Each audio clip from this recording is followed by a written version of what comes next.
Friends ఇదైతే boneless అండి, ఇది చికెను. ఇది బోన్లెస్ అండి, ఇది బోన్ అండి, ఇది బోన్తో చేసిందనమాట. చూడండి, వేరువేరుగా మరి చెయ్యాలండి, ఎందుకంటే బోన్కి బోన్లెస్కి తేడా ఉంది కదా, మరి అందుకని ఇది బోన్తో చేసిందండి. ఇది రొయ్యల పచ్చడి ఫ్రెండ్స్. చూడండి, కేజీ రొయ్యలు తెస్తే పచ్చి రొయ్యలు అంటే ఒలిస్తే 400 గ్రాములు వచ్చాయండి రొయ్యలు. చూడండి, ఆ డొక్కులు దోళ్ళు తీస్తే 400 గ్రాములు వచ్చాయి రొయ్యలు. ఇదైతే రొయ్యల పచ్చడి ఫ్రెండ్స్.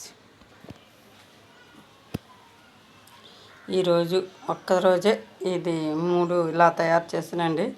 చాలా టైం పట్టింది, మరి ఆర్డర్ ప్రకారంగా చేస్తానన్నమాట ఈరోజు.